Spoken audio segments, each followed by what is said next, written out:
नमस्कार, स्वागत है आप सभी का देवभूमि लाइव टीवी पर। मैं हूं आपके साथ परिधि जोशी। चलिए बुलेटिन की शुरुआत करूंगी उत्तराखंड की तमाम बड़ी खबरों के साथ। विधानसभा चुनाव परिणाम घोषित होने और 2/3 बहुमत हासिल करने के बाद भी भाजपा में मुख्यमंत्री पद को लेकर उठापटक चल रही है।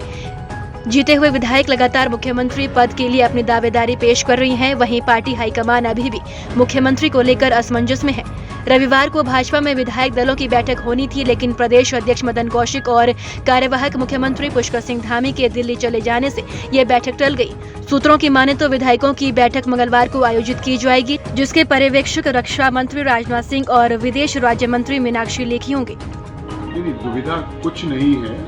आप थोड़ा सा यह हम समझाने की कोशिश करते हैं कि 4 राज्यों में पुनः भाजपा को जनता का आशीर्वाद मिला, तो 4 राज्यों में से हमको तैयारियां करनी है। उत्तर प्रदेश इतना विशाल प्रदेश है, ठीक हो गया। कैसे और बेहतर संतुलन साध कर सभी वर्गों को, युवाओं से महिलाओं से, जाति संप्रदाय सभी वर्गों को अच्छा प्रतिनिधित्व दे सकें, थोड़ा ये दिक्कत है। दूसरा, कहीं दिक्कत इस बात की नहीं है कि यहाँ सरकारें हमारी रिपीट हो रही है। सत्ता का स्थानांतरण नहीं होना है। कार्यवाहक रूप में भी हम ही काम कर रहे हैं और पूर्ण रूप से भी हम ही को काम करना है, तो सिस्टम अपना काम कर रहा है। सबसे महत्वपूर्ण बात यह है कि भारत हो या उत्तराखंड या उत्तर प्रदेश, हम सब लोग जो हैं परंपराओं का, जो अपना नक्षत्र हैं, शुभ मुहूर्त क्या हैं, उसका भी विशेष ख्याल रखते हैं। और उत्तराखंड तो वैसे ही देवभूमि है, आध्यात्मिक भूमि है, और यहाँ विशेष जो है परंपराओं का जो शुभ मुहूर्त, इसका ध्यान रखना पड़ता है। होलाष्टक समाप्त हो गया है। अब होलाष्टक के समाप्त होने के बाद शुभ मुहूर्त में ही विधायक दल के नेता का चयन हो, शपथ हो, सरकार के मंत्रीगणों की शपथ हो, माननीय विधायकों की शपथ हो, तो इसी के कारण थोड़ा विलंब जरूर हुआ है, अन्यथा कोई समस्या नहीं। उत्तराखंड की 5वीं विधानसभा के नवनिर्वाचित विधायकों को सोमवार 21 मार्च को शपथ दिलाई जाएगी। हाल ही में प्रोटेम स्पीकर बनाए गए वंशीधर भगत सुबह 11 बजे से विधानसभा में नवनिर्वाचित विधायकों को शपथ दिलाएंगे। प्रोटेम स्पीकर वंशीधर भगत पहले राजभवन में राज्यपाल लेफ्टिनेंट जनरल गुरमीत सिंह से मुलाकात करेंगे और उसके बाद विधानसभा पहुंचेंगे। 23 मार्च को उत्तराखंड की 4th विधानसभा का कार्यकाल खत्म हो रहा है। ऐसे में नई विधानसभा को 23 मार्च से पहले गठित होना है। कांग्रेस नेता अकील अहमद ने खुद को पार्टी से निष्कासित किए जाने की मांग की है। उत्तराखंड में मुस्लिम विश्वविद्यालय की मांग करने के बाद अकील अहमद सुर्खियों में आए हैं। विधानसभा चुनाव के दौरान कांग्रेस ने उन्हें प्रदेश उपाध्यक्ष बनाया था। विधानसभा चुनाव में कांग्रेस की हार का ठीकरा अकील अहमद पर फोड़े जाने से वो पार्टी से काफी नाराज है। उन्होंने कहा कि अगर उन्हें निष्कासन से पार्टी को संजीवनी मिलती है तो वो निष्कासन के लिए तैयार है। आज जो इस सुनने को आ रहा है, हमारे नेता कुछ ये कह रहे हैं कि ये सोची समझी एक साजिश थी, इसके बारे में जांच की जाएगी, तो मैं उन नेताओं को कहना चाहता हूँ कि वो हार का ठीकरा जो है, कांग्रेस की हार का ठीकरा मुझ पर फोड़ने का प्रयास न करें। मैं एक कार्यकर्ता हूँ और मैं मीडिया के सामने इस बात को रख रहा हूँ कि मेरी कोई सोची समझी इसमें कोई साजिश नहीं थी। मैं तो एक साधारण सा कार्यकर्ता हूँ। मैंने एक सीधी मांग की थी शिक्षा के लिए, और मुझे ये पता नहीं था कि एक शिक्षा की अगर मैं मांग करा तो इतना बड़ा जहर जो है यहाँ जो है, यहाँ पार्टी का जो है इतना बड़ा जहर घुल जाएगा इसमें। तो मुझे जो है समझ में नहीं आ रहा कि इसको जो है इतना बड़ा मुद्दा इतना क्यों किया गया। या एक चीज़ और है कि मुसलमान जो है पूरे देश के अंदर मुस्लिम है, क्या उत्तराखंड राज्य में मुसलमान किराए पर रहता है क्या? या मुसलमान को कोई अधिकार नहीं है, लोकतंत्र नहीं है क्या? लेकिन मैं ये कहूँगा कि मुस्लिम यूनिवर्सिटी का बयान इतना बड़ा बयान नहीं था कि जिसपे जो है कांग्रेस के जो बड़े लीडर हैं वो भी ये कह रहे हैं कि ये मुस्लिम यूनिवर्सिटी से हमें नुकसान हुआ जो है। और हमारे जो अध्यक्ष हैं, प्रदेश अध्यक्ष गणेश मोहनदयाल जी, उनकी उन्होंने जो कहा बड़े शर्मनाक बात है, जो है मैं निंदा करता हूँ उनके बयान की। उन्होंने ऐसा बयान दिया कि उस व्यक्ति के पास कोई पद नहीं था, वो हमारा पदाधिकारी नहीं था।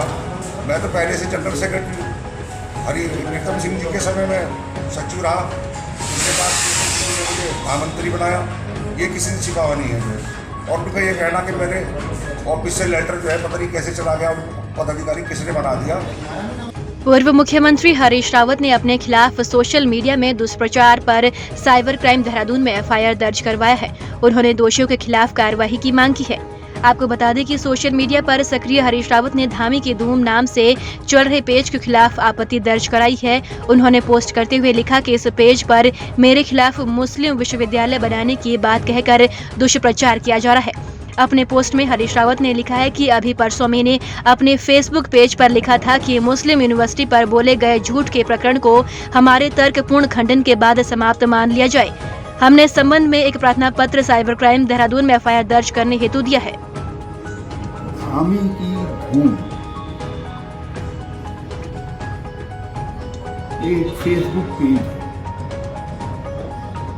और इस पेज में एक चित्र दिखाया गया है और एक अस्तित्वहीन समाचार पत्र का समाचार दिखाया गया है। अभी परसों मैंने फेसबुक पर लिखा था कि मुस्लिम यूनिवर्सिटी पर बोले गए झूठ के प्रकरण को हमारे तर्कपूर्ण खंडन के बाद समाप्त मान लिया जाए। हमने इस संबंध में एक प्रार्थना पत्र साइबर क्राइम थाने में FIR दर्ज करने हेतु दिया है। भाजपा संगठित तौर पर इस झूठ को आज भी फैलाने में लगी है। यह झूठ धामी की जिसमें उनके साथ प्रधानमंत्री का चित्र भी लगा है। इस पेज में जिस समाचार पत्र के आधार पर इस झूठ को फैलाकर विद्वेष पैदा किया गया है, वो कहीं से भी वो समाचार पत्र प्रचारित नहीं है। वो कहाँ से मुद्रित है, इसको खोजना असंभव है। उत्तराखंड आम आदमी पार्टी के प्रदेश प्रवक्ता नवीन प्रशाली ने मसूरी में पत्रकारों से वार्ता करते हुए आम आदमी पार्टी के प्रदेश प्रवक्ता नवीन प्रशाली ने कहा कि भारतीय जनता पार्टी की सरकार किसी तरीके से उत्तराखंड में आ गई है, लेकिन भारतीय जनता पार्टी में एक दूसरे के प्रति हुए भीतरघात देखा जा रहा है। पार्टी के शीर्ष नेतृत्व पार्टी के बीच घमासान को कैसे रोके समझ में नहीं आ रहा है और इसलिए वह अपना मुख्यमंत्री का चेहरा घोषित नहीं कर पा रहे हैं। बनाई आपने देखा कि हमने सारे दलों का सोपड़ा साफ कर दिया और हम जिस प्रकार से सफाई करते हुए आ रहे हैं, अगली बार हम उत्तराखंड पहुंचेंगे। उत्तराखंड में पहला चुनाव था लगभग 1 साल पूर्व में ही हमारे शीर्ष नेता माननीय अरविंद केजरीवाल जी ने उत्तराखंड में चुनाव लड़ने का ऐलान किया था और उस ऐलान के बाद आम आदमी पार्टी उत्तराखंड के सभी क्रांतिकारी साथी अपने केंद्रीय नेतृत्व के सहयोग से चुनावी तैयारियों में जुट गए थे और आम आदमी पार्टी ने बड़ी ईमानदारी के साथ उन मुद्दों को जनता के बीच में रखा जिनके लिए हमने इस राज्य की मांग की थी। लेकिन मुझे लगता है कि परिणाम अपेक्षित नहीं आया। जनता का जनादेश है, उसका सम्मान करते हैं, उसको शिरोधार्य करते हैं। भारतीय जनता पार्टी किसी तरह से समीकरण ऐसा बना कि दोबारा सत्ता में आ गई, लेकिन आने के बाद जो भीतरघात है उसका शिकार इस वक्त भारतीय जनता पार्टी जबरदस्त तरीके से है। उसको कैसे थामा जाए ये भारतीय जनता पार्टी की समझ में नहीं आ रहा है। इसलिए लगातार उनका शपथ ग्रहण समारोह, कभी बोलते हैं कि होली में ठीक नहीं है, कभी ये मुहूर्त ठीक नहीं है, कभी वो मुहूर्त ठीक नहीं है। होली से अच्छा मुहूर्त कौन सा होता है? हमने पंजाब में शपथ ग्रहण समारोह करा लिया अपना, आप क्यों नहीं करा पा रहे? क्योंकि आपके अंदर एकता नहीं हो पा रही है, वहाँ डर है खलबली मचने की, इसलिए वो साधने की कोशिश कर रहे हैं। फिर फरमान आएगा, मुख्यमंत्री तो वही बनेगा जिसके सर पर मोदी जी का हाथ होगा, लेकिन उसको लोकतांत्रिक प्रक्रिया का अमली जामा पहनाने की कोशिश भारतीय जनता पार्टी कर रही है। और कुछ दिन में आप सुन लेंगे कि फला मुख्यमंत्री बन रहे हैं और विधायक दल की बैठक होगी, इसमें सर्वसम्मति से ये फैसला ले लिया गया, लेकिन फैसला मोदी जी और अमित शाह जी का ही होगा। 18 मार्च होली के दिन दोपहर के बाद घर से लापता एक युवक का शव रविवार की सुबह रामनगर स्थित बड़ी नहर छोटे बैराज के समीप मिलने के बाद जहां एक और इलाके में हड़कंप मच गया, तो वहीं मृतक के परिजनों में कोहराम मचा हुआ है। आपको बता दें कि मोहल्ला मोती महल निवासी मनोज कश्यप 37 वर्ष, जो कि 18 मार्च की दोपहर घर से बिना बताए लापता हो गया था। परिजनों द्वारा उसकी काफी खोजबीन की गई, लेकिन उसका कोई पता नहीं चला। मामले में लापता मनोज के पिता अशोक कुमार ने शनिवार को कोतवाली में अपने पुत्र की गुमशुदगी दर्ज करते हुए पुलिस से उसे खोजने की गुहार लगाई थी। लापता मनोज को खोजने के लिए पुलिस और उसके परिजन काफी खोजबीन कर रहे थे, लेकिन उसका कोई पता नहीं चला। रविवार की सुबह छोटे बैराज के समीप से गुजर रहे राहगीर ने बड़ी नहर में एक शव तैरता हुआ देखा, जिसकी सूचना उसने तत्काल कोतवाली पुलिस को दी। देखिए, एक मनोज कश्यप नामक व्यक्ति का शव आज सुबह छोटी बैराज के पास से मिला है, जिसको हमने बरामद करके पोस्टमार्टम के लिए भिजवा दिया गया है। इस व्यक्ति की गुमशुदा या 18 तारीख से गुमशुदा था। इसके परिवार ने थाना पर गुमशुदगी लिखाई थी। इस संबंध में हमारे द्वारा जांच की जा रही थी। होली में कर्तव्य निर्वहन के दौरान नैनीताल पुलिस में तैनात युवा मल्ला काठगोदाम चौकी इंचार्ज अमरपाल सिंह काठगोदाम बैराज में एक 25 वर्षीय युवक को बचाने के लिए बैराज में कूद पड़े। ड्यूटी और बचाव कार्य के दौरान युवक को बचा लिया गया, किंतु खुद भंवर में फंसकर डूबने से अमरपाल की जान चली गई। आपको बता दें कि मल्ला काठगोदाम चौकी प्रभारी अमरपाल सिंह, कांस्टेबल संजय सहानी, कांस्टेबल प्रमोद कुमार के साथ बैराज पर आए थे, जो बैराज में अनावश्यक रूप से घूमने वाले व्यक्तियों को बाहर भेज रहे थे। नैनीताल पुलिस के सोशल पेज के अनुसार बैराज में एक व्यक्ति जिसका नाम दीपक कोरंगा पुत्र कुंवर सिंह, उम्र 25 वर्ष, निवासी ग्राम गुलर, थाना कपकोट, जिला बागेश्वर, हाल संविदा कर्मी शीशा महल काठगोदाम बैराज में नहाने के दौरान डूबने लगा, जिसकी बचाने की अपील पर कांस्टेबल प्रताप गढ़िया बैराज में कूदा, जिसके पीछे से एसआई अमरपाल सिंह भी बैराज में कूद पड़े। उत्तरकाशी जनपद के यमुनोत्री राजमार्ग पर चारधाम सड़क परियोजना ऑल वेदर रोड में निर्माण कार्य में धरासू से महर गांव तक के प्रभावित भूमिदरों और भूस्वामियों का अनिश्चितकालीन आमरण अनशन प्रतिकर भुगतान न होने पर पुनः शुरू हो गया है।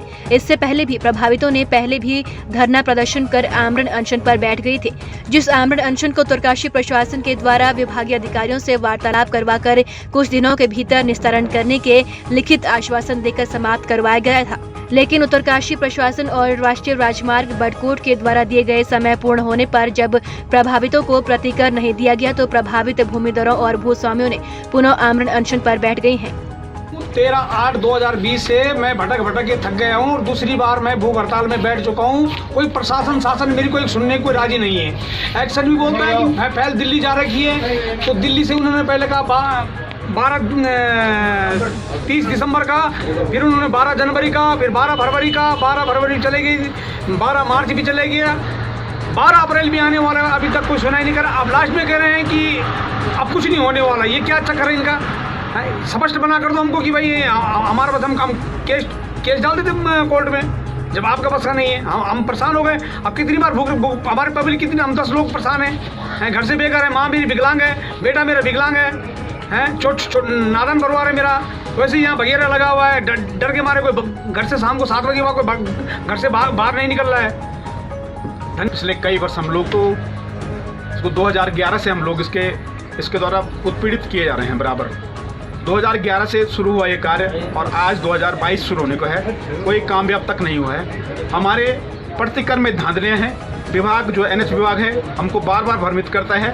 ये ROW जो पहले इसका कहीं कोई गिनती नहीं थी, बाजार में ही आकर के आप देखें एक ही सीमांकन में एक मकान ROW के बाहर है, दूसरा ROW के अंदर बता रहे हैं।